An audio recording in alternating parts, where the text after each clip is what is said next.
Oh. Okay, good afternoon everyone. How are you guys doing? Great, wonderful. All of you had lunch?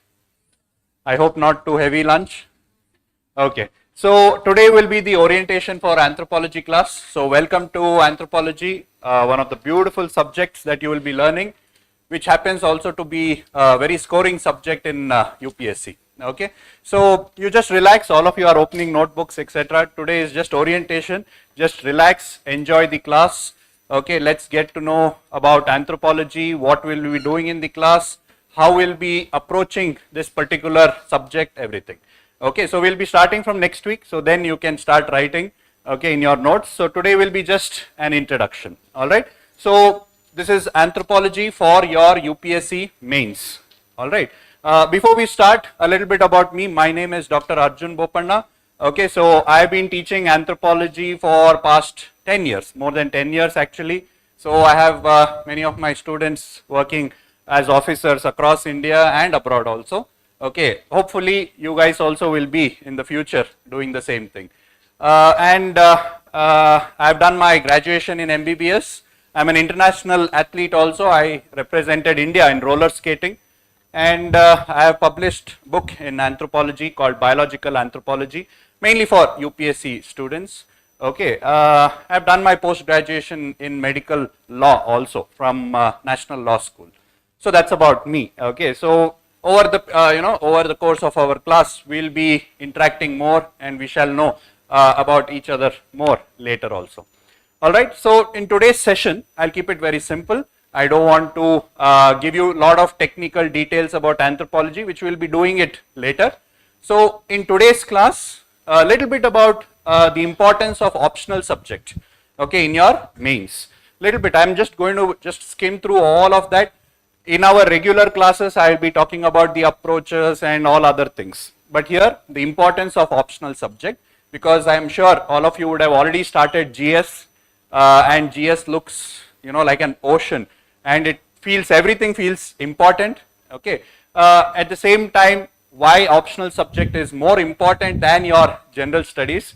Then what is anthropology, what we will be studying, the syllabus, okay. A little bit about the books that we are going to read and our plan, what we will be doing in our class, what will be our approach so that we can score the maximum marks in our anthropology paper. Okay, and towards the end, maybe if I have to still convince you all to take anthropology, okay, why anthropology is a good subject. All right, so that's what we will be discussing today in our class. So first, let's try to understand the importance of the optional subject. Okay, so as you all know, in your mains, you have what is going to be evaluated, what is going to decide your rank, okay, includes your essay, 4 general studies paper, okay, and 2 optional paper, right. So if you have made some, or if you have done some research about how toppers score, or how, how much marks those who have cleared in the exam score, roughly, and I'm just going to take the average and I'm going to just write down those things. So in an essay paper, okay, a topper can easily score about 140 to about 150. Then in this GS papers, all right, so on an average, the score, so out of these 4 GS paper, usually students do good in 2 subjects, 2 GS, and average or below average in the other 2 GS paper, because not everybody can score in all 4 subjects. You see any topper's mark sheet, you will realize that. If they are good in history, they will be bad in science. Okay, if they are good in science, they will be bad in ethics. So on an average, so it provides a kind of a level playing field. So on an average, I'll tell you, let's say GS, the top scores, instead of 1, 2, 3. So their best paper, they will be scoring about 120. Okay. The second best, they will be scoring about 110. Okay. The other 200 and 100. Even less, 90 to 100, somewhere in that range. This is what I'm telling you is scored by those who get in the top hundreds. And if you see their optional papers, it will be around 150 to 160. Optional, any optional actually, not just anthropology. So if you see here, where should you invest your time, your resources? The most important resource is your time. So where you have to invest your precious resource, that's your time, is in essay and in your optional. And then you select your favorite GS which you are good at and you invest your time over there. What generally students do is, they go from the beginning of the syllabus till the end, and optional is in the end of the syllabus if you see the UPSC. So they start with history, art, culture, okay, Indian history, heritage, then world history. By the time they do, it will be 6 months. Okay, so hardly they will be able to get around 50 questions from that. So this valuable resource that you have to know where and how much to invest in what subjects. So if you see this pattern, you will realize that the more effort that you put in certain areas, you get better rewards. Alva? So if generally what students do is, they go by the syllabus because GS is quite vast. It is interesting, no doubt. Okay, so you tend to invest more in that, neglecting the most valuable, scoring subjects, whether it is your essay or even essay. We tend to neglect because essay doesn't have a syllabus. You might have a couple of classes on essay or some free initiatives, etc., which is not very attractive. Whereas GS has a very clear-cut syllabus. Okay, textbooks are there. Okay, so you end up giving more time to that.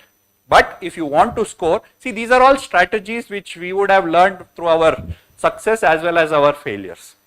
So you need to know where to invest your time. So you have about 1 to 2 years. Okay, let's say that's the time that you have given for yourself to clear this examination. So in that, how much time are you going to allot for which all subjects, that you have to decide. If you ask me, optional is worth giving that time. Is that okay? So that's why optional is very, very important. It is very clear, crisp syllabus will be there. Okay, you know what is going to be asked, you know the approach, everything. So it's easier to score in optional subject. But GS is so vast, if you see the papers and compare it with the syllabus, it's so vast that they can ask anything basically. Okay, from geography they can ask anything, from history they can ask anything. Okay, so therefore it becomes scoring. That's why the scores in GS are less and optional subjects are more. So here you have to survive. Okay, you have to get that average marks in these subjects, and in optional, those who score really very high marks are the ones who make it to the list, and in the list, top of the list. So this is what you will realize later. If you are able to realize it now, well and good. Is that okay? So that is the importance of an optional subject. Okay, so with that, okay, we'll start with anthropology as an optional subject. Okay, so here, so what is anthropology? Anthropo, there are two words over here, anthropo and logi or logos. Okay, so anthro means human. We study about ourselves. Okay, logi is the study. So it is the study of man. We define anthropology also like that. Okay, it is an holistic study of man. See, many other discipline also studies anthropology. Like if you take, for example, medical science, we also studied, human. Okay, sociology, they also study humans. All right, economy studies the economic activity of humans. So a lot of discipline do study humans. But anthropology is the only discipline which studies man in totality. Everything about man can be studied in anthropology. There is nothing that anthropologists cannot study. Okay, so they study about human society. They study about human culture. They study about human biology. They study about human evolution, physical evolution, cultural evolution, historical happening, etc. Okay, so we study about Indian society when we talk about, in paper 2 and all of that. So that is what is studied in everything. You can basically study anything. And at the end of the classes, okay, you will know yourself better. I can promise you that. Okay, in a room you will be the most intelligent person because you will know about everything. If you go to a family function, you will know why a particular ritual is being done. or at least you will be interested in knowing what is the reason behind all of that. Is that okay? So it is interesting and all of that because we tend to unravel ourselves. We get to know more and more about ourselves. Okay, whether it is religious practices, whether it is marriage, whether it is family, everything is studied over here, including biology. How did we evolve from primates? Okay, what was our past culture? What was the Stone Age? And all of that is studied in anthropology. All right. So let's see the various branches in anthropology. So did you all understand? Anthropology is the holistic study of mankind. Everything is studied. So the first, it began as socio-cultural studies.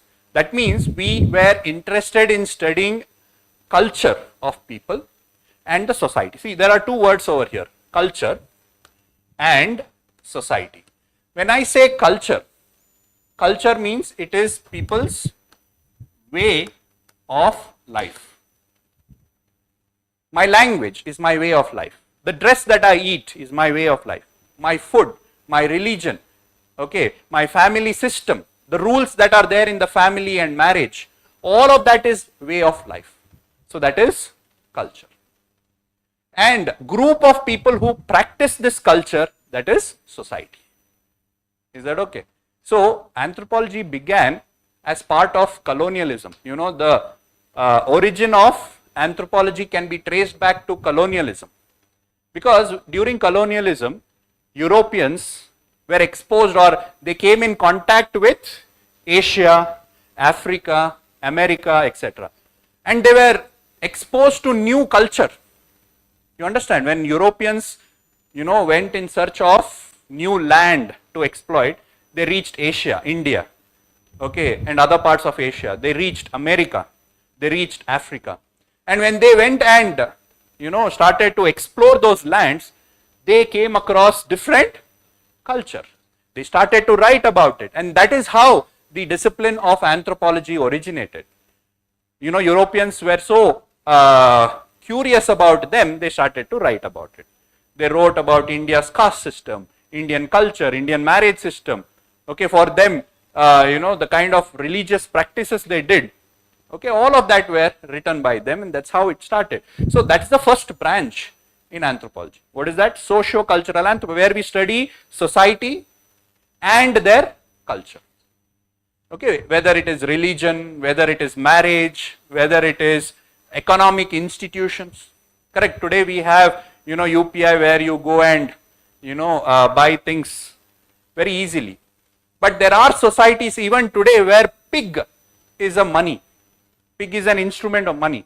Shell, what you would have kept in your showpiece or something like that, that is a currency in some countries. In some countries or in some societies, they burn their wealth. You know, they burn their wealth as part of their economic activity. The reason is, I mean, if I tell you, you know, all my watch, that expensive car, that's one day I'm going to burn it, you're going to think that I am crazy.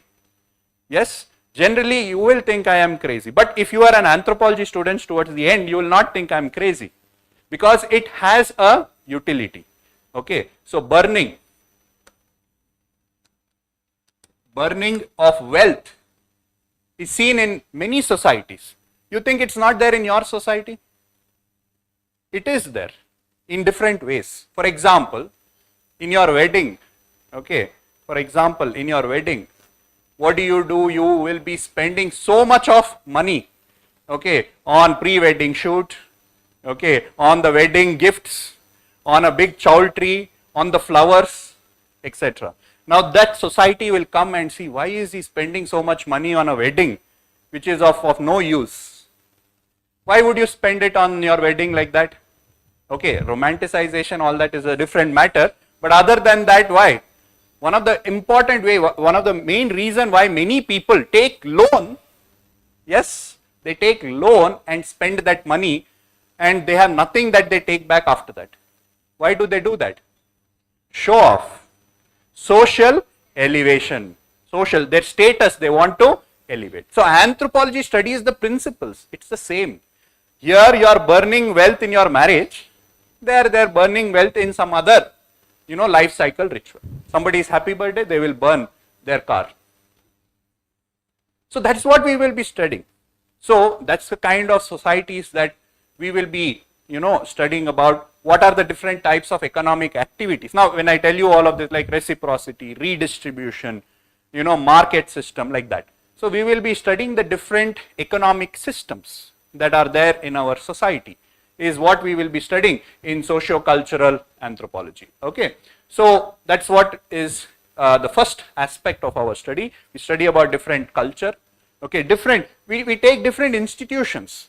Okay, whether it is marriage, religion, kinship, and all of that we study. If you see here, if you take an example of religion, right? So a lot of us are religious people over here. Okay, so how many religion do you know of? Polytheism and monotheism. Okay, in monotheism, Christianity, Islam, and all of that come. Polytheism, Hinduism. Okay, maybe you can take, say, a different sect under that and all of that. You can talk about Buddhism, Jainism. Any other type of religion do you know of? So, as an anthropology students, we will be studying about the different types of religion. If you see here, monotheism, yes, polytheism, plurality of God. For every, for anthropology one God, for sociology one God, okay, for prelims one God, for mains one God, polytheism. Monotheism, one single God. Okay, then we have animism. So, animism is the study of soul. Okay, then we have something called as animatism, its cousin brother. Okay, animatism. So, here it is just the worship of energy. There is no, feature. Soul has a form. Does that make sense? Soul of your ancestor, meaning you can know how that looks. It has a head, it has hands, etc. But an energy, electricity, what is the shape of electricity? Does anybody know? It doesn't have a shape. So if you are worshipping something like that, then you are an animist. Is that okay? It's an energy. Somebody has that energy, I touch that person, I'll also start vibrating. Okay, energy. It is there. It is there in many society. Hinduism has everything actually. Okay, we have energy also. If you have seen Kantara, energy. Yes, so we have energy. We have soul worship. Obviously, ancestors we worship. Okay, then we have fetishism. Do we have fetishism? If you see our politicians, they'll be holding lemons and walking everywhere. Now that is fetishism. Is that understood? That is fetishism. Okay, you have naturism, worship of nature, obviously, right? Sun god is there, okay, and every other plant, animal, everything is worshipped, naturism. Okay, totemism, again, totemism is a worship of ancestor within a particular object. We believe that an object possesses an ancestor, that is totemism. Okay, and ancestral worship, generally, just like that. So, this totemism, like say for example, some believe that the buffalo is my ancestor, okay, or a tiger is an ancestor, or a snake is my ancestor. So, if you worship the snake, you are a totemistic religion. I mean, Hinduism has all of this actually, okay, because Hinduism is kind of very complex religion where regionally they have different rituals and other things. So, you can include Hinduism in all of that. We not only study religion, yes, we will be explaining what it is, we will analyze what it is, we will see the theories behind it and all of that. But we also see about various religious practitioners and practices. Like for example, witchcraft, magic. We will be doing magic also in class. Okay, magic and various other forms of religion we will be studying. If you see here, Azande. Okay, so their belief system is witchcraft. If anything goes wrong, in Azande, they blame it on a witch. Okay, and then they do counter magic, black magic, and all of that. Okay, do you think it's not there in our society? Definitely, we also have these kind of rituals. So, magic, religion go hand in hand. Okay, so like religion, we have magic practices also. What is the function of all of that if you look at it? See, anthropology is a very secular subject. It does not take any one single religious position. Okay, as an anthropology student, you will be secular. You will be looking at religion from its function, its utility. When are you the most religious? Just before the exam. Okay, so that It reduces your anxiety. Yes, so that whatever you have studied will come in the exam. So that you will get to know you should mark C or D, whatever. So automatically your hands will start marking all the right answers. Is the belief, faith. So whenever there is a tragedy, whenever there is unknown things that is going to be there, you don't know about the future, you rely on religion. So like that, we study the function of religion, and we also study about functionaries, the various religious functionaries, priests, shamans, witches. Okay, so like that we have different types of functionaries that exist in our society. What is their role? What do we study? I just gave an example of religion. Okay, you can take any such institution the same way we study.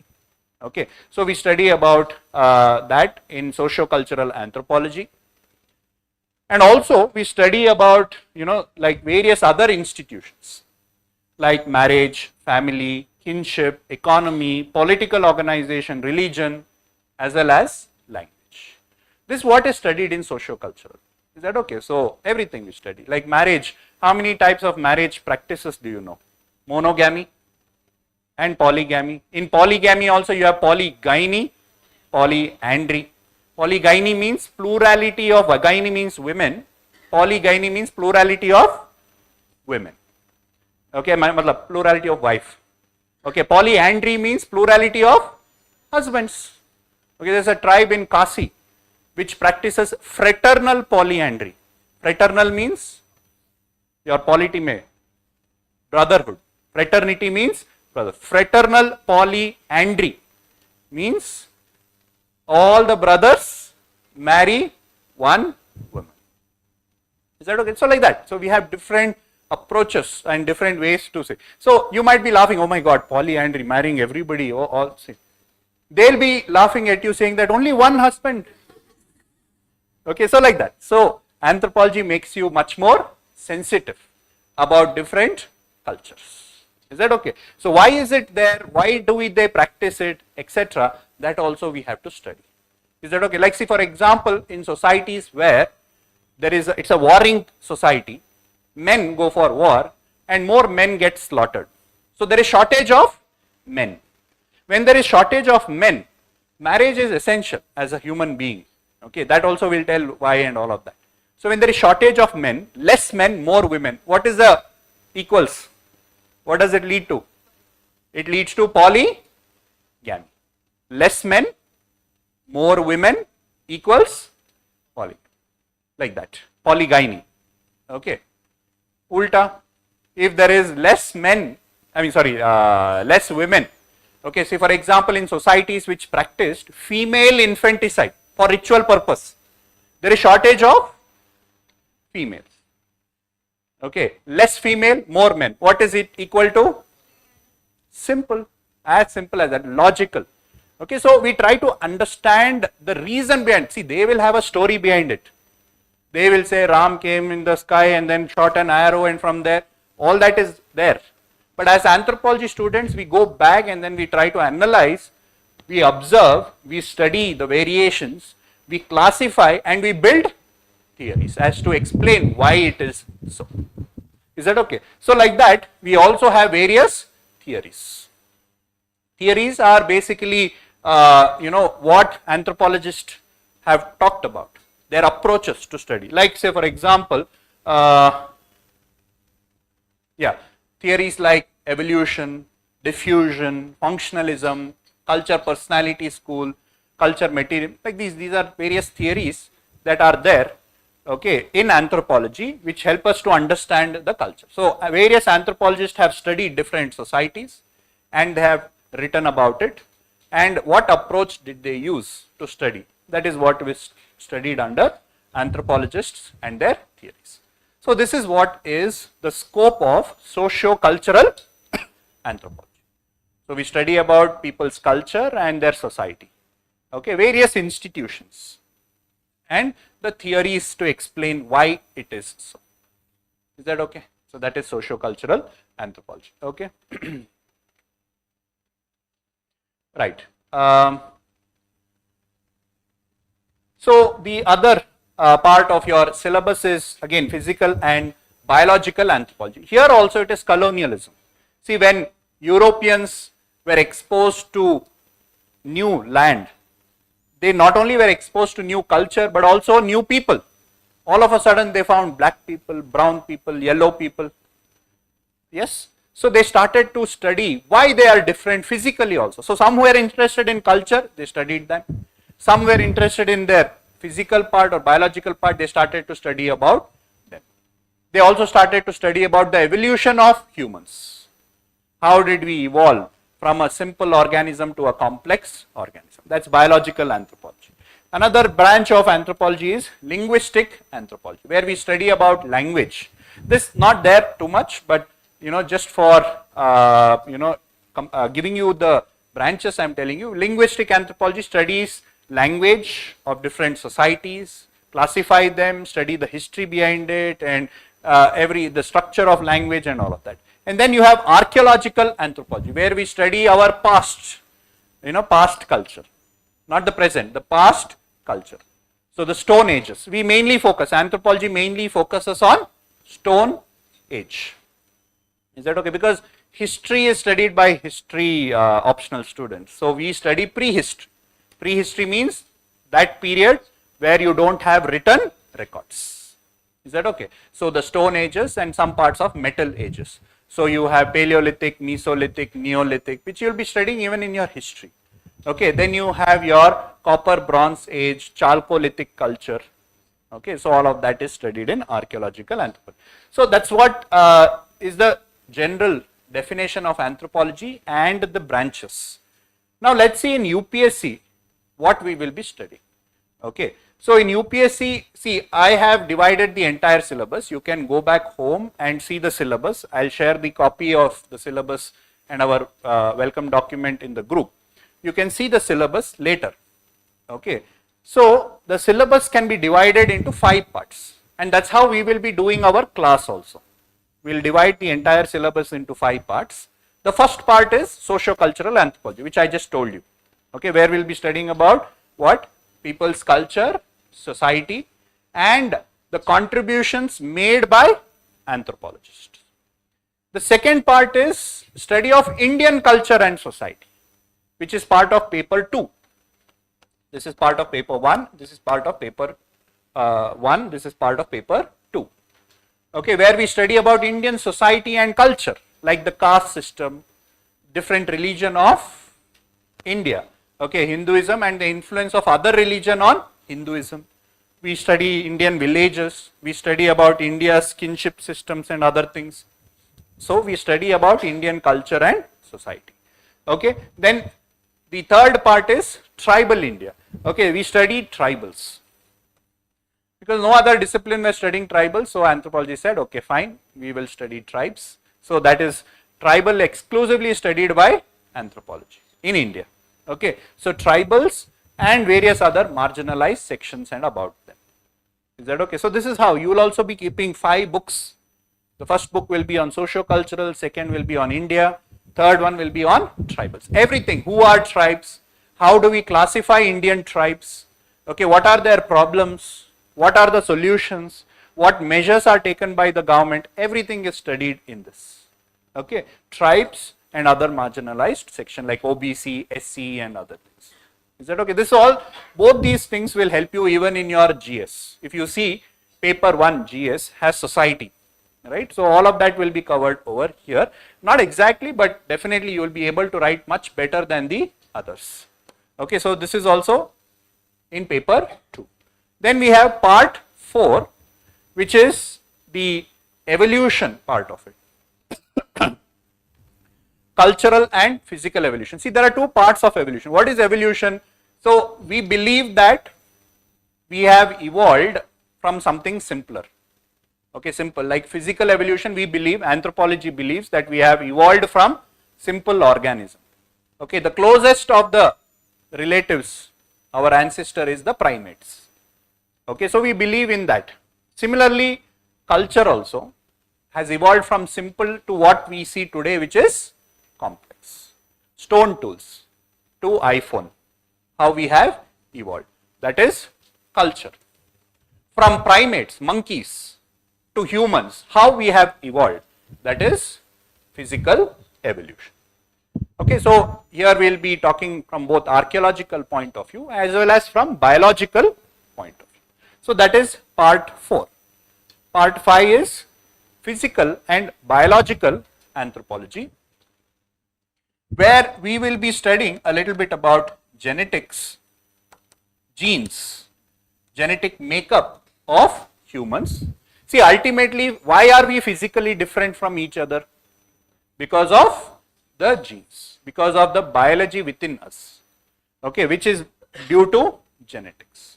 So, difference in gene is expressed in physical features. So, obviously, if you want to understand the difference in physical features, we have to understand the genetic basis. You might have in school studied about Mendelian principles, dominant, recessive gene, etc. That's what we will be studying here. And then its applied aspect, meaning how do these genes help us to adapt better? How does these genes help us to adapt better? See, for example, if you are traveling to a higher altitude, okay, as soon as you go to high altitude, if you land there, you tend to become breathless. Okay, you tend to become weak. You tend to, get tired very soon. It is not your problem. It's not that because you don't go to gym or you're not an athlete or anything like that. It's not because of that. It is because your body is responding properly. If your body responds properly, then you will feel tired. Because in high altitude, what happens? The oxygen level will be less. Okay, the oxygen level will be less. Because the oxygen level is less, okay, your body will respond by conserving that precious oxygen initially in few days. For 4 or 5 days, you will be very tired, fatigued, you won't be able to eat properly and all of that. Why? Because your body is getting adjusted. But after 4 to 5 days, you will be okay. You will be comfortable, which is called as acclimatization. If you want to climb Himalaya, they will not take you one day on top of Himalaya. If they take you, you will die. But they will not do that. They will take you after training and all of that. They will take you to a base camp, which is at a little bit higher level. Let you acclimatize for 4 or 5 days, so that your body will start producing more blood, RBCs, so that it can carry more oxygen. That takes about 4 to 5 days. After that, your body has more blood, will be able to circulate more oxygen, so you will feel comfortable. Is an example. Like this, there are various mechanisms where your body will adapt to different environment. When it is cold, you start shivering. When it is hot, you start sweating. All the mechanism behind that we will be studying. It is applied part of human biology. We won't be studying about disease, we won't be studying about human anatomy, we won't be studying all of that. We will be studying how human adapt to different environment, how reproduction happens, how growth and development happens, okay, how genes are inherited from one generation to another, okay, how these genes undergo changes, all of that we will be studying in human biology. Is that okay? So that's the 5 part in anthropology. Okay, so all these are the social part of it. The last part is the biological part of it. Okay, so in evolution you have part cultural, part biological. Okay, so therefore anthropology has a mix of both. Humanities also is there, science also is there. It's a mix of both. Okay, as I told you, part 1, socio-cultural anthropology, where we will be studying about different institutions and the contributions made by anthropologists. In part 2, we will be studying about Indian culture and society. So, where we will be studying about caste system, social change occurring in India, okay, because of westernization, because of modernization, what changes are taking place, and various other concepts to understand Indian society much better. Okay, so then we will also be studying about India's demography, matlab how India's population has increased, how we classify Indian population racially, linguistically, how do we classify them, etc. we will be studying. So everything about Indian culture and society. In part 3, we'll be studying about tribes and some other marginalized org, mainly tribes. Who are tribes? How do we classify them economically? Okay, there are some tribes who are hunters and gatherers. There are some tribes who are pastoral. There are some tribes who are agriculturists. Okay, some who are now getting into civil services also. So how do we classify them economically? How do we classify them racially? How do we classify them linguistically? All of that we will be studying. Their problems, land alienation, indebtedness, okay, violence against the tribes. Land alienation means we're taking away their land, okay, forest land, etc., in the name of development, etc. Okay, then what are the solutions for them? In our constitution, what are the measures taken to address their problems? You know, you might have heard about 5th schedule, 6th schedule. What are those things? How are they protected under these things? All of those things we have to study. Okay, different approaches and schemes and programs relating to the tribes and other communities like scheduled castes and OBCs and other minorities also, religious and linguistic minorities. So that's what we will be studying in that part. So these two, both part 2 and part 3, is almost like general studies. Is that okay? Very easy to understand. Then evolutionary part, as I told you, we will be studying about cultural evolution.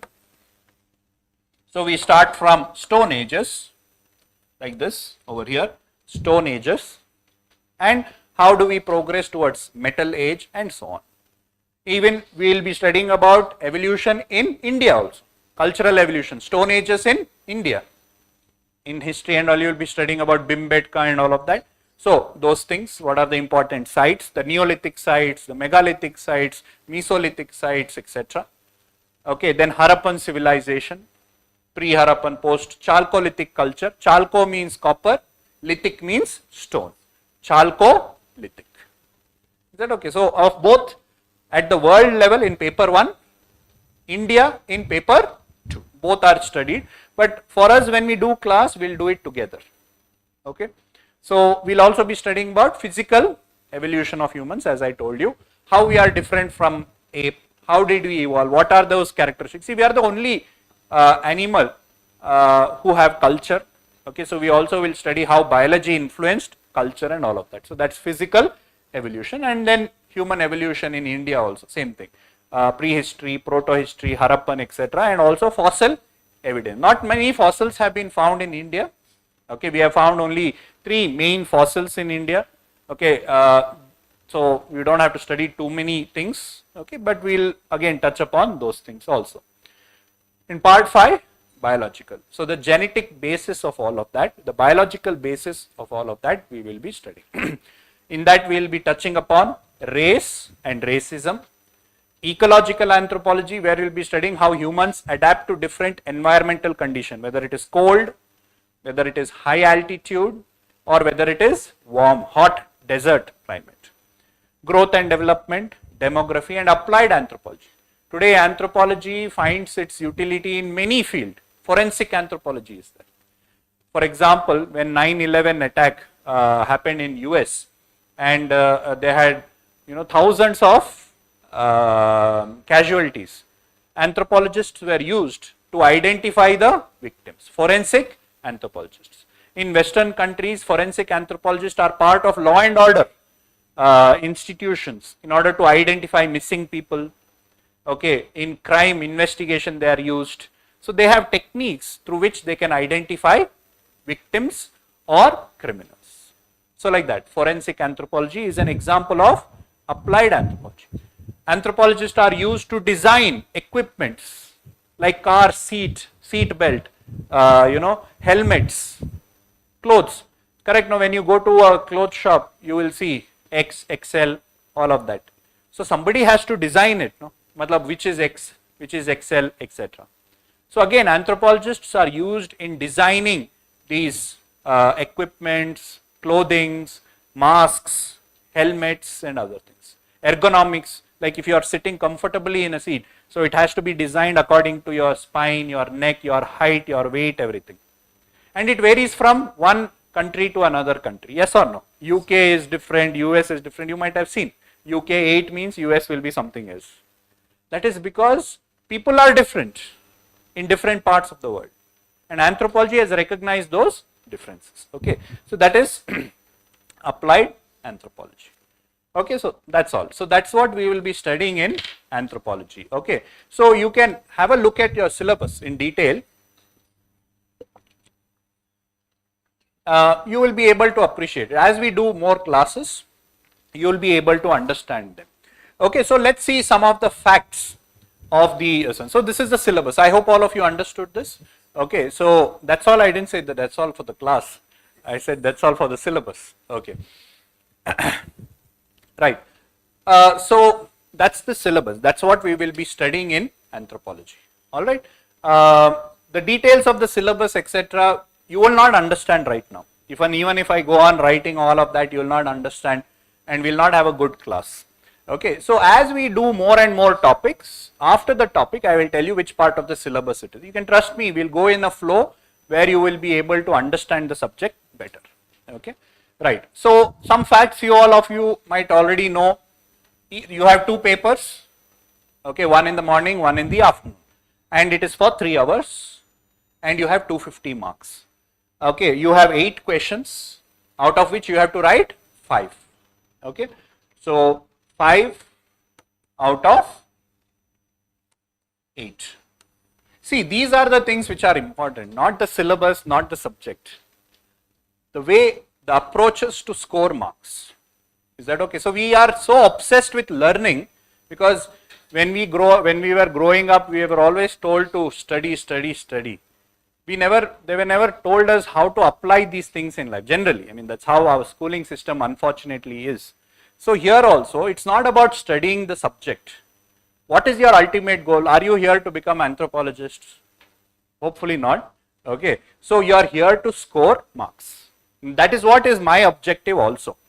Okay. Anthropology is only a tool for you to score marks. Is that okay? So you have to know the approaches, how to score marks in whatever subject you take.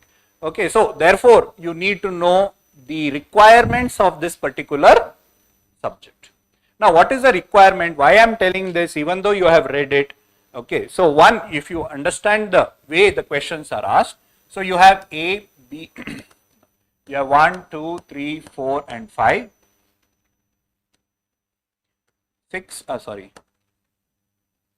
5, 6, 7 and 8. This is section A. If you see here, yeah. Okay, so this is how the paper looks. If you have not seen the paper before, this is how the paper looks. So you have 250 marks. Maximum marks is 250 marks. And you have 8 questions. How are the 8 questions divided? Into 2 sections. Section A and section B. Okay, section A contains 4 questions. Section B also contains 4 questions. Okay, 1, 2, 3 and 4. 5, 6, 7 and 8. If you see here, the first question and the first question of section B, that is the 5th question, is compulsory. You have to write the first question and the 5th question. Whereas from 2, 3, 4 and 6, 7, 8, you have to write 3. Out of the 6, you have to write 3, but in such a way that at least one question should be there in either of the sections. So that means you either write 1 from this section and 2 from this section, or 1 from section B and 2 from section A. Understood? Or yes, it's not CSAT, it's easy. Okay, now so 1 or 2. If you write 1 from here, 2 from there. If you write 1 from there, 2 from here. First and 5th is compulsory. Now you have understood that. Okay, so the first and the 5th question are all 10 markers. You see that? The first and the 5th, which is compulsory, are all 10 markers. So there are 5 10 markers in 1, 5 10 markers in question 5. Over here, if you see, you have a 20 marker, 15 marker and 50. So there is 3 questions here.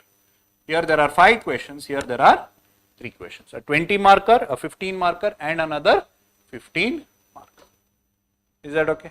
So basically what I am trying to emphasize over here is that you have questions that are ranging from 10 marks to a maximum of 25 marks. So another 15 and 20. For a 25 marker, if you write about 250 words of good answer, you will get marks.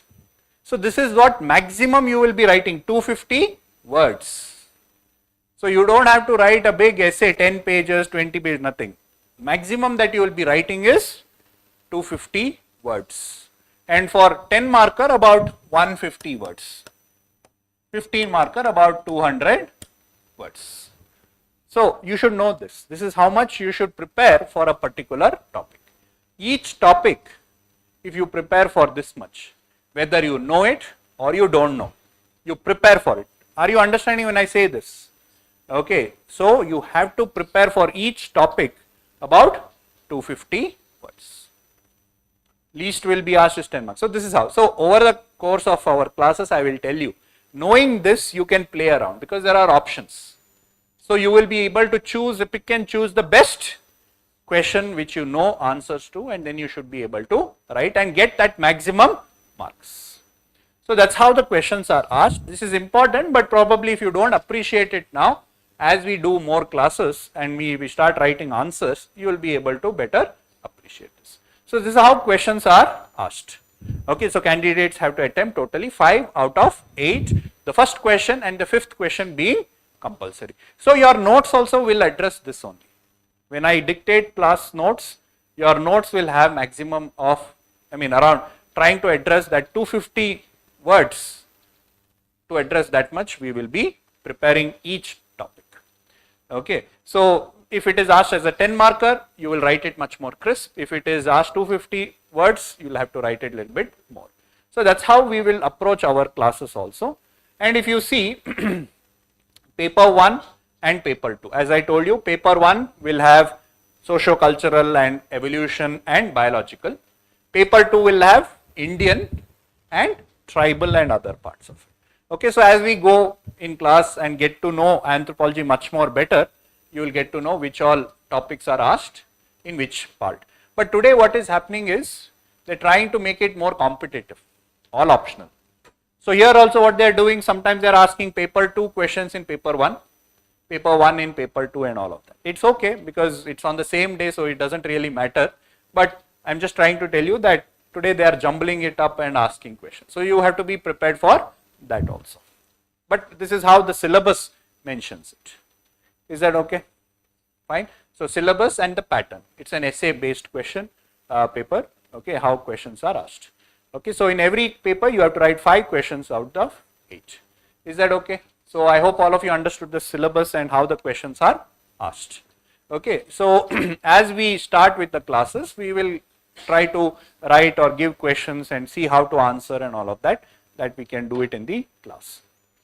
Right. So what will be my approach towards this particular subject, anthropology? Okay, so over here, mainly I will be focusing on these 3 things. First, build your knowledge in a particular topic. Okay, to give you conceptual clarity. Because see, you have so much of content and so much of topics that you have to prepare, there is no boundary to it. You end up reading a lot. So my idea is to keep it as crisp as possible, which is important from the exam point of view. Okay, so prepare your knowledge, teach you the concepts plus notes. So you don't have to search anywhere else. That is one guarantee I can give you. And I would actually suggest you to stick to that. So that, see, your objective should be to clear this exam within 2 years. The whole cycle, preparation plus giving the exam, giving interview and clearing. I can say in 1 year, but I am trying to be very realistic. So you have to give yourself only 2 years, not more than that. So in this 2 years, you have to optimize your resources and prioritize which one will you study. So for anthropology, you don't have to worry about any other notes any other material or anything. Whatever I teach you in class and whatever I give you notes would be more than enough to clear the exam. That much guarantee I can give you. So we will be studying the concepts and building our knowledge, plus that knowledge shall be recorded in your notes, because our brain cannot be trusted. Is that okay? It will forget very soon. Okay, after you finish anthropology, 3-4 months, when you start preparing for your prelims, all of that will get evaporated. So your notes will help you to keep that knowledge till your exam. Okay, so the notes you will be revising hundreds of times. Literally saying 100 times you have to revise. Is that okay? So that will be your backbone. Okay, then we'll have to analyze previous year questions, topics and other things. How questions will be asked, how do you frame, how do you prepare for those topics, and answer writing, that is presentation. How do you structure your answer, what points you have to write, what keywords you have to add, where headings has to be there, what diagrams, and how to draw that diagram also I will tell you.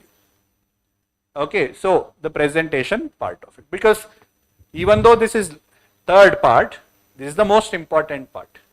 This is where a 50 rupees biryani and a 500 rupees biryani difference is. Is that okay? If you are presenting that biryani very nicely in a white clean plate in a 5-star hotel, you can charge 600 to the same biryani. Okay, that's what it is. Your examiner knows or will know you only through your presentation. So that's the most important part of it. Okay, so this will be how we will be approached, building our knowledge, recording that knowledge in the notes, analysis of questions and syllabus and topics and how questions will be asked. And third one is how these answers should be written, the presentation of your answers. Is that okay? So that's how we will be doing. Roughly, I take about 100 classes. This is always how I have done. Okay, 95 if you are able to understand easily. Okay, 105 if we have more time. Okay, roughly about 100 classes. 6 half-length tests we will be doing. Okay, 6 half-length tests, 125 marks, and we will be covering it in different parts. So as I told you, first part is socio-cultural anthropology. The part of that is theorist, second part. Third part is, okay, so second part is Indian anthropology. Third part is tribal. Fourth is evolution, and fifth is biological. Okay, so this is how we will be covering class. In between we might skip few topics which will be covering it later and all of that. That will happen. But otherwise this is how you will keep one book for socio-cultural, one book for theorist, one book for Indian, one book, one notes for tribal. Okay, it will be a lot of things will be spoon fed also. I will be dictating some of the notes.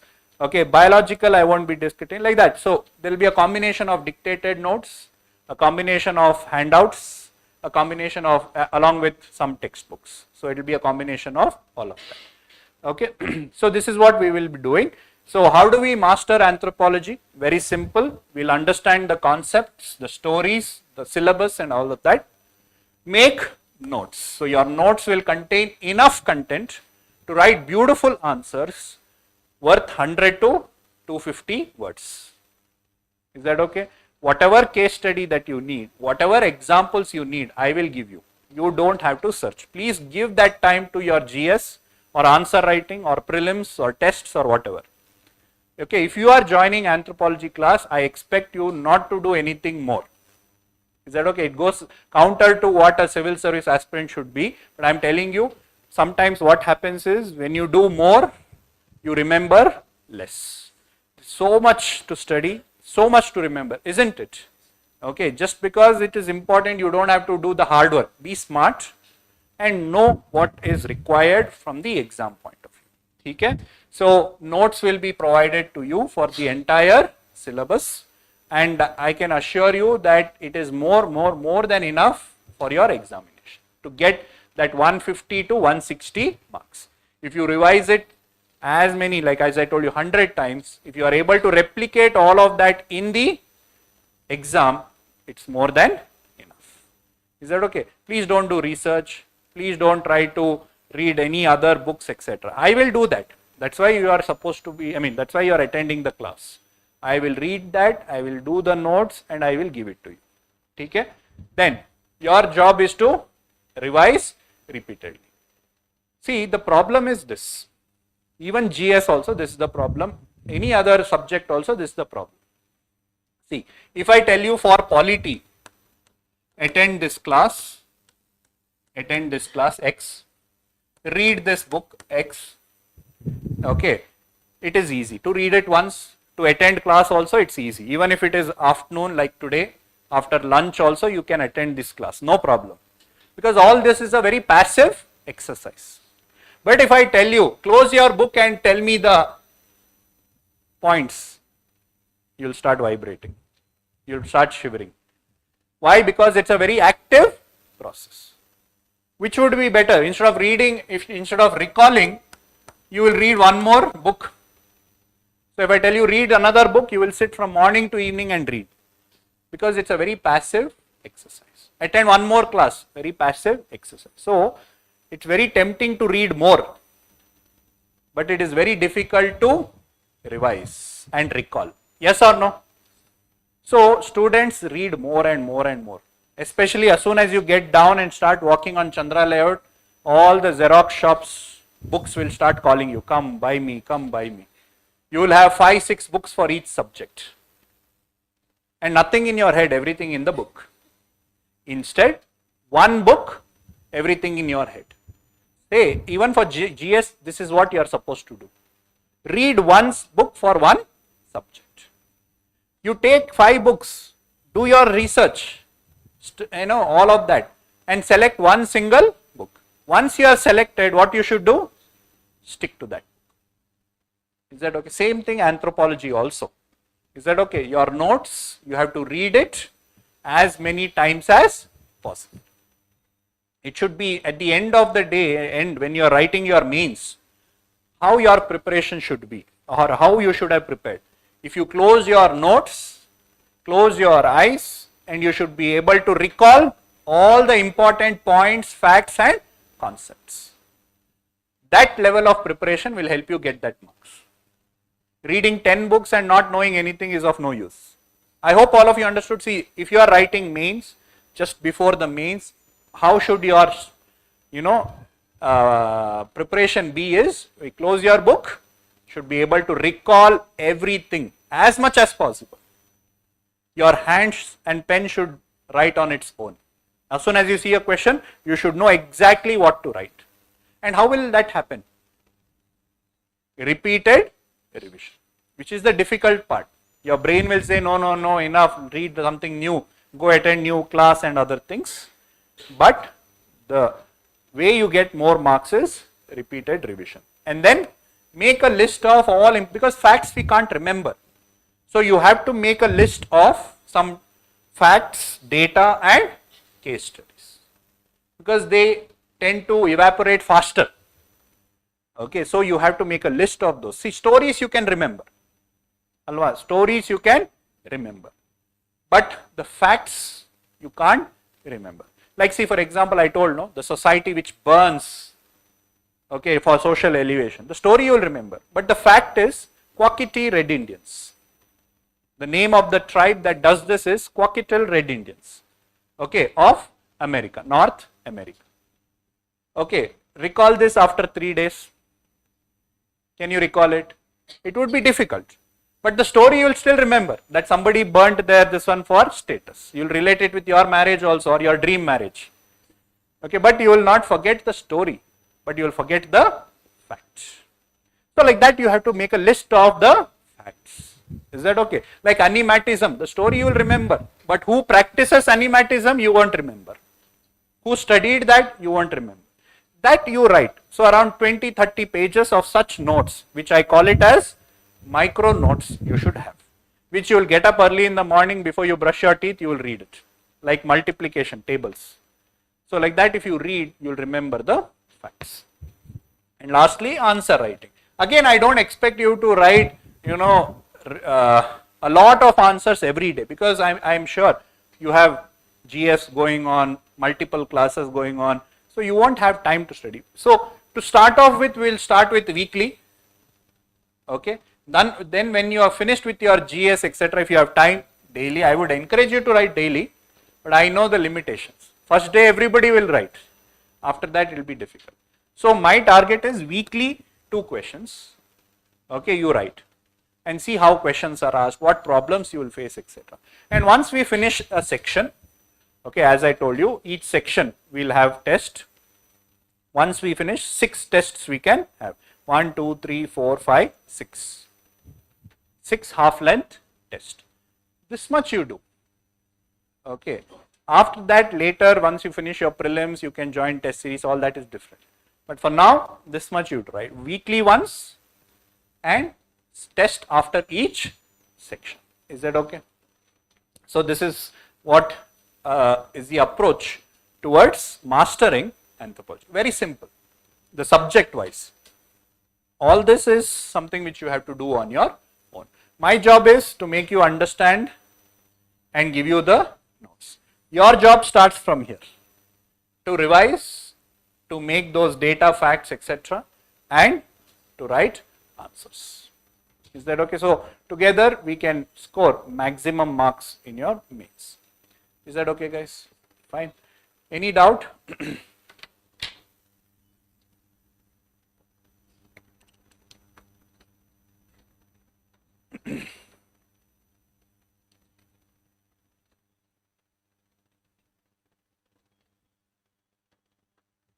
Last, why anthropology? So I keep it towards the end.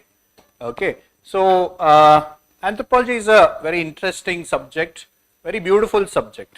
Okay. And as I told you, it happens to be also very scoring. Okay. A lot of toppers choose anthropology. The main reason is easy to understand. Okay. It's very interesting to prepare because a lot of things are something very interesting, whether it is culture. When we study about new culture, new way, people's life and other things, it is interesting. A lot of funny stories or funny incidences, etc., through which we learn anthropology. Even biology, etc. When we see what is happening, because it's studying yourself, no? Like how when you go to high altitude, why you face like that, when in cold, what are the problems that you face, those things you are learning about yourself. So therefore it is interesting, you understand yourself much better. Okay, you have to remember less. Okay, it's not a very vast subject compared to other optional. I'm saying it's not very, it's not a lot to study, lot to remember, and all of that. Less to remember compared to other optional. I'm not saying there's nothing to remember. No, there is things to remember, but it is comparatively less.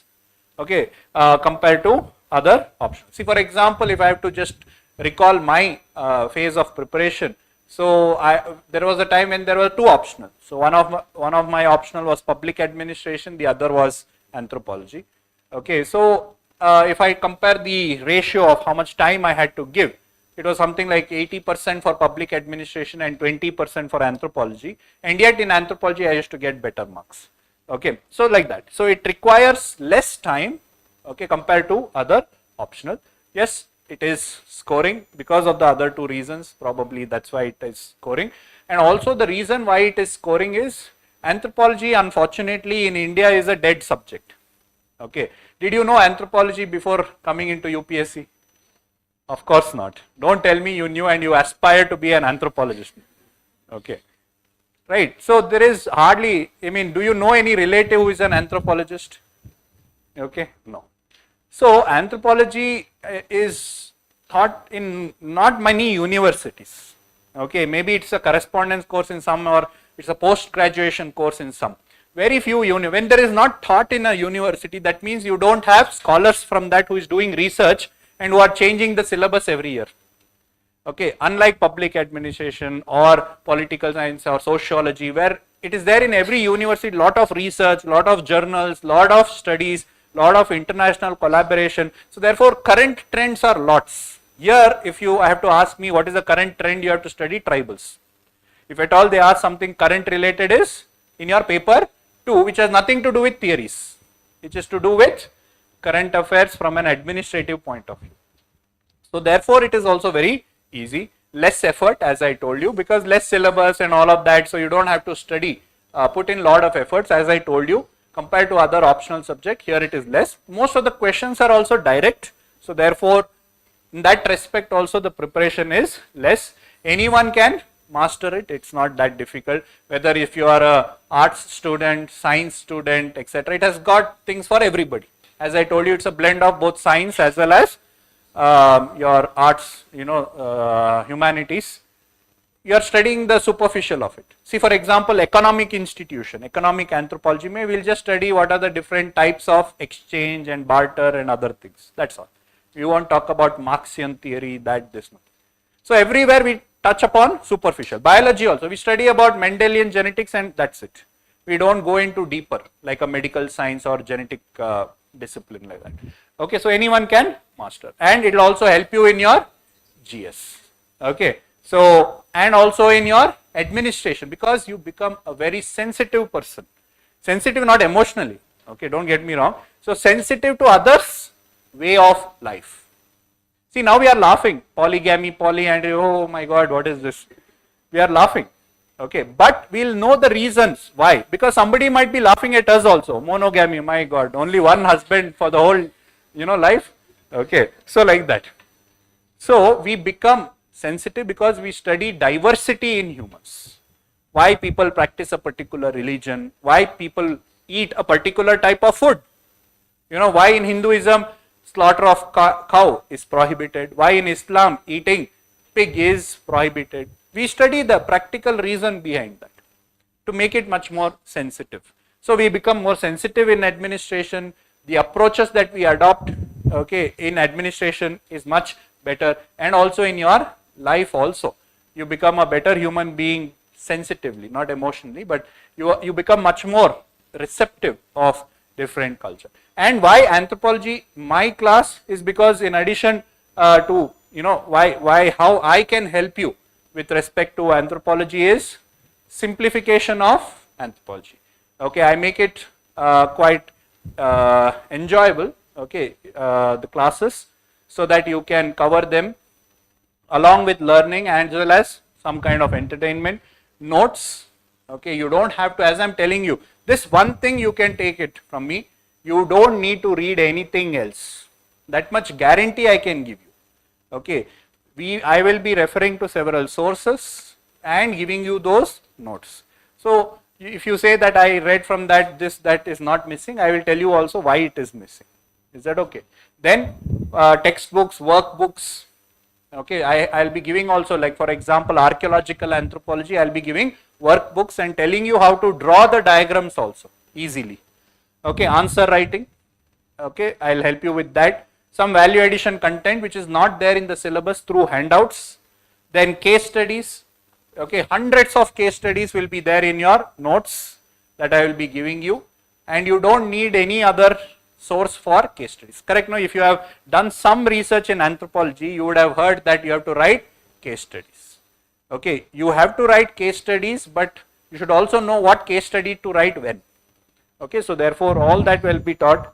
Okay, tests, etc. And also you can contact me anytime. So that's my Telegram ID. You can, if you have any doubt, academic doubts, you can ask me. If the internet is not working, all that, I don't know how to deal with that. Okay, so with respect to academics, you didn't understand something, etc. If it is less, I will message. I mean, this is mainly for online students also. Okay, so this is how I can help you out. Not only in this, but also bonus you will be getting. Okay, free of cost is some life lessons. Okay, some motivations and other things in life for both your physical as well as your mental well-being. So that is something which I'm very passionate about. And I feel that is also very important, because as civil service aspirants, you are now entering into a very competitive field. Too much competition. There are no friends here. You might be a PG mate or neighbor or something like that, but you are competing with each other. The person sitting next to you or behind you, etc., is your competitor. Don't beat them now only, but it is a very competitive field. And you are made to feel that stress. Right from day one, they will tell you that you have to sit and study, you can't do that, you can't do this. And then what happens is, end of the journey, okay, the most important asset in your life, that is your health, is gets drained off, both mental as well as your physical health. Is that okay? You are made to realize that this is the toughest exam. Nothing like that. This is not at all a toughest exam. The most easiest exam. If you ask me, what you are studying here is your nephew, niece studying in 10th standard also. Yes or no? NCERT books, who reads? So the subject wise, study wise, it is absolutely easy. Okay. But since you are competing with another person and there are limited number of seats, you are made to feel that fear in you. So I want to address that, because at the end you have to clear, and unfortunately if you don't clear also, either ways I want you to get out of this happily. Okay, if you are happy and don't clear, you will be a superman or superwoman. Even if you clear, okay, and become a bureaucrat and you are unhappy, you are the worst bureaucrat and you will be the liability to the society. If you are unhappy and you clear the exam, you will be a liability to the society. Unfortunately, people don't address that, correct? No? Coaching institutes or anybody, they don't address this. That's why we are producing unhealthy bureaucrats who are unhappy, who are therefore corrupt. Yes, why are they corrupt? If they are happy in life, they would not be greedy and they would not be corrupt. Because they have struggled so much, or they have put into their mind that competitive and unhealthy behaviors, they are clearing. You should see their attitude, some of them. Okay, therefore they are unempathetic, okay, they are arrogant and they are corrupt. So at least from my side, a little bit, I want you to, I want to make sure that you clear this exam, but while doing that, at least be happy doing it, so that you will be a happy soul spreading joy in the society. Okay, so that's the bonus, plus some exam strategies, etc. From my success as well as my failure, I have given 3 UPSC interviews. I have cleared CAPF and assistant commandant exam. I had got selected for that. In state services also, I have given, I had got selected as ACCT, Assistant Commissioner, Commercial Tax. So that is my success also, but at the same time I have given 6 mains, okay, and got into 3 interviews, 6 prelims which I cleared, and 3 times I did not clear mains. So therefore I have failed also. So I know how it is to fail, I know how it is to be successful. So therefore that failure and success, through which I will be guiding you through both your GS, Anthro, etc., wherever possible. Whenever I have the mood and whenever you motivate me, I will be giving you some exam strategies, etc., how it is to fail, so that you don't fail. Learn from my lessons and you don't fail, or replicate my success so that you can be successful. So that's what we'll be getting in this class, along with anthropology also. Okay, so that is with respect to anthropology. Is that okay, guys? Fine. Reference book, this, why, you don't have to buy it. But if you like books, do buy it. If you like to keep it in your shelf, please buy it. It gives you that kick, yes, seriousness, yes. All the books around and you doing, your YouTube video or something, selfie shots or something like shorts, or when your relatives come, they see, oh my God, so much you are studying, so much hard work. If you want for that, books are there. Okay, I would not want you to buy any books, because I have all these books, I would have made notes from that only. But even after the class, many students will ask. So to avoid that, for me, I am going to add some reference books. See, all of that what we have given here, I will be sharing it as a document called as welcome document to anthropology. Okay, so in that everything will be there. Syllabus, PYQs, approaches, syllabus, breakdown of a syllabus, how our class will be, all of that will be available. Is that okay? So don't worry about it. But anyways, even reference books will be there. So reference books for socio-cultural anthropology, this is the book, Madan and Majumdar. For theorists, we have Telugu Academy book, or Upadhyay and Pandey. This is theorists, okay, theorists. Later, all this is there, that's why I am just quickly telling you. Then when you clear, after you clear, when they take your interview and all, don't forget to tell this book, Ember and Ember. Okay, tell that it's very good book, refer it, etc. It's a very standard book. Okay, it gives you authenticity. When you tell this, it gives you that authenticity. You can't just simply say that I read my sir's notes and I cleared. The value will be less. You have to tell that I read these big books.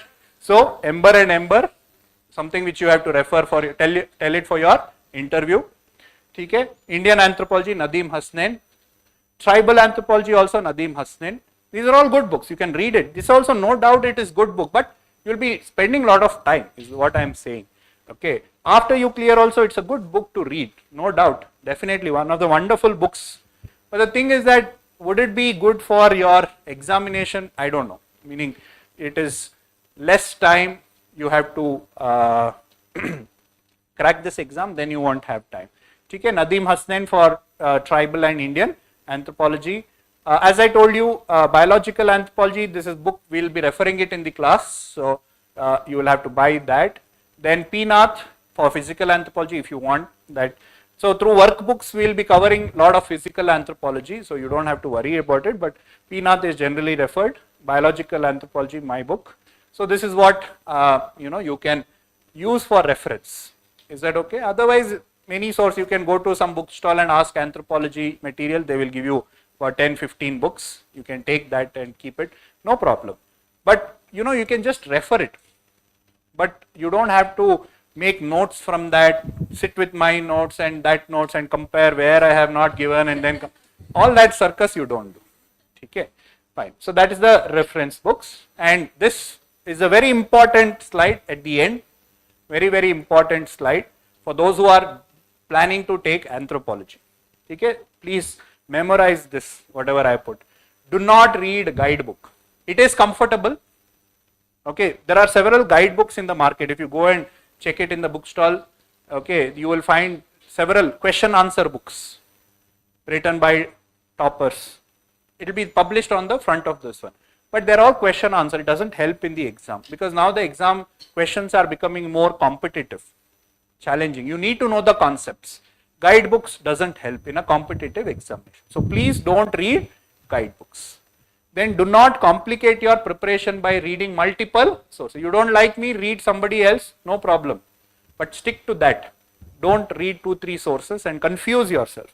Do not get obsessed with case studies. See, you can have 20 case studies and you can recycle it and reuse it, instead of having 500 case studies which you cannot use only. Is that okay? So don't get obsessed with case studies. That also I will give you. For every topic you will have case studies and examples. And information hoarding, that goes even for GS. Don't get obsessed with collecting information, okay, because you have limited memory, okay, maybe 250 GB or something. So limited memory is there. Don't unnecessarily go on hoarding information. Know your limits, study that much, what is necessary and what you can replicate. Okay.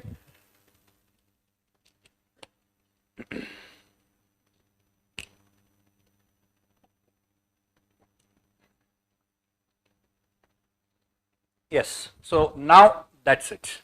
Okay, so that is about today's orientation on anthropology. If you have any doubts, you need clarity on anything, see, I have not discussed the technical or the syllabus part, that you can do it later. I will do it as we do each topic.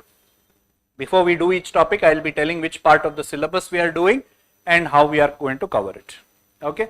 If you have any doubts, you can ask me, guys. Otherwise, if it was crystal clear, we will be starting anthropology next week. The timings as well as the date will be confirmed. Okay. I think it is on 28th. Okay. So if there is any changes, you will be informed beforehand. So we'll be starting from next week, 28th. Is that okay? Any doubt? And we'll be having classes on weekdays, weekends. Okay. I also need a break. You also need a break. I'll be completing the class in 100. I mean, I'll require about 100 class. If you are planning for 2025, you will not be completing it, what do you say, well in advance. If you are doing GS as well as anthropology, it might be difficult, but it is something which, at this point of time I can't help. Okay, we will be covering it in about 5 months. Is that okay? So December, January, February, March, April. So 5 months. I shall not be doing it fast or or something like that, because I have to do justice to the subject. So it will take 5 months, 100 classes. Is that okay, guys? Fine. Any doubts? Any other doubts that you have? So when you come to the first class, bring one notes, 200 pages notes. Yes, please. Don't worry, we will discuss all of that. How to address it. It's not getting difficult, it is getting challenging. Yeah, applied. We will address that, not a problem. Yes, anything else? About 20%. If I have to put a number to it, 20%. But can you deal without current affairs? Definitely yes. But current affairs anyways you are studying, so it's a very easy source. So you can. In paper 2 that too. Yeah, not much. I wouldn't say lots. Okay, anything else? Current issues will be dealt like communism, regionalism, yes, scheduled tribes problem, scheduled caste problem, minority problems, current issues, but not very specific facts, like how you have to know for prelims. That can you choose what you want to write. That's all. Yes. Yeah, so we will be taking class for about 2.5 hours every day. Okay, so 2.5 hours. For that I would require you to give about 1 hour every day. Okay, so you have to invest 3.5 hours every day for anthropology. Traveling, etc. you take into account. 2.5 hours of class, 1 hour of revision every day. Not more than that, because I know the limitations. You have to give importance to GS, you will be attending class, you will be tired, you will be hungry, you will be sleepy, your brain will be already clogged. So you can't give much time. Half an hour before class, half an hour after class is more than enough. Just to keep yourself updated every day, so that every day you when you come to class it will not be surprised, oh my god, what just happened, so that you will know what we did in the previous class. Weekend, Saturday, Sunday, if you have time, about 3 hours you can give, so that week what we did and what question I give you, you can answer. So that much, you don't have to give too much time. Ideally speaking, see, I might be wrong in saying this or something like that. Ideally, if you are starting your preparation now, your best attempt is going to be in 2026. Is that okay? Whatever otherwise says, whatever you are hopeful of, etc. I would say your best attempt would be 2026. If you are starting now. If you have already finished GS, only anthropology is left, yes, 2025 can be a good attempt. But otherwise, you have to plan it like that. See, you need 1 year for preparation. I can say, hey, no, next month you give exam, you will clear, you will become IAS. Baba, it doesn't happen so easily. Okay. So you need 1 year. Okay. So from 2025 you have to give for preparation, for learning, for studying, making notes, understanding, getting into the group. The entire 2025 will go. 26 you will have to make sure that everything is ready. Anthropology is ready, GS is ready, prelims is ready, mains is ready, answer writing is ready. From 26 January you should be exam oriented. So that's how you should prepare. I can say otherwise, array you can read that this, but I know the limitations. It's otherwise everybody would be clearing this exam. It's not so easy. Okay, so plan it like that. If you ask me, 2025 give for learning. Okay, 26 no learning, executing what you have learned. Yes, anything else?